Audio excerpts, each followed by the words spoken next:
Welcome to YOUCANIC. Today here in YOUCANIC we have a 2020 Honda Civic. On this Honda Civic we happen to have our check engine light that is on, and so we are going to go through the diagnostic process and figure out what it is telling us. So we have an OBD2 scanner hooked up, key on in the run position, but engine not started. The YOUCAN 2 hooked up here from the home screen. We're going to go into Diagnostic, Honda, then we'll do Smart VIN. Then we'll go into control models, and we're going to go into the engine control model because we have the engine light on. It's going to communicate with the engine, and it should take us back to what happens to be wrong with our vehicle. Read the codes. We have a 192-2, and that is a sensor 2 circuit is what we'll have some issues with. And there was the one before this, which was if you have the 06-2, that is for sensor 1. So you have two sensors on the vehicle that work for your engine cooling system. One that's built into the radiator, and that's what this one is, the 192-2. And then the 06-2 is what it is the one that's on the engine itself. So those two communicate to each other so that it can keep the proper flow of coolant to go through the radiator. So let's go to the vehicle and go over the steps to be able to replace this sensor. This sensor is the one that is located right here at the bottom of the radiator. And so it's going to give you a sensor reading. Now, of course, you would make sure that you have enough antifreeze in the vehicle. And then if you're getting a bad reading and you believe that it is your sensor, you can go over the process to be able to replace this sensor. The bumper happens to be removed, so that gives us some access to get in there fairly easy. But if the bumper isn't removed, or you don't want to remove the bumper, there is some possibilities you can do it without, but it does make it pretty easy. So you would squeeze the electric connector together, where you'll be able to get it to unlock, and then you can pull that undone. Size 17 millimeter socket and our wrench to get in there and turn this out. Now, of course, we would make sure that our engine is cold and that we don't do this with the engine hot. You'll want to put something down to catch some of your engine coolant, because if you're fast enough, you'll be able to pump this out and put your new one in without losing a whole lot of coolant itself. So if you do have the bumper off, you have a fairly easy access to go right behind the horn there.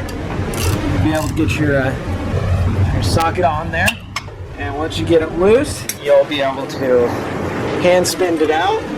And we just make sure we got something to, just use your finger to plug the hole once you spin it completely out. And get your new one. And that way you should have minimal leakage of your engine coolant. So that is the removal of your old sensor, if that's what has come to determine that it is a sensor and that you do have the proper level of coolant in your vehicle and you just feel you need to replace the sensor. So you make sure that your new sensor has a good O-ring on there, and or if you check your sensor and roll out the sensor is just giving you a malfunction. So take our new sensor and then be able to line it up and just get it pushed back in there as quick as you can. And that way we lose as little antifreeze as we can. Use your socket to go behind the horn here. Tighten that in there. And again, we are just going into the radiator. It's just some metal threads there. And so we just need a good, snug, tight fit and allow the O-ring to do its job of keeping everything from the fluids coming out.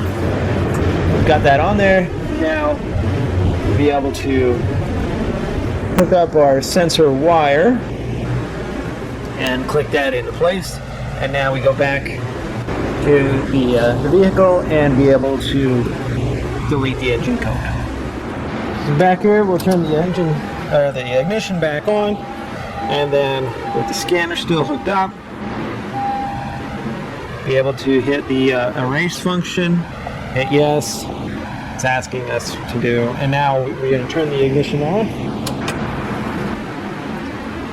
Once it recognizes that it's off, then it'll ask us to turn it back on. Turn the ignition on, makes a good communication with the vehicle, and tells us that that code has been cleared, and also that we have fixed that at the potential moment.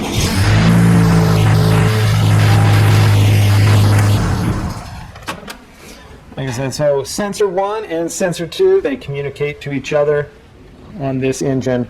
Yes, it happens to be the 1.5 liter. But they communicate to each other so that your engine can run at the optimal temperature to give you the best fuel mileage and engine wear. Thanks for watching YOUCANIC, where you can be the mechanic.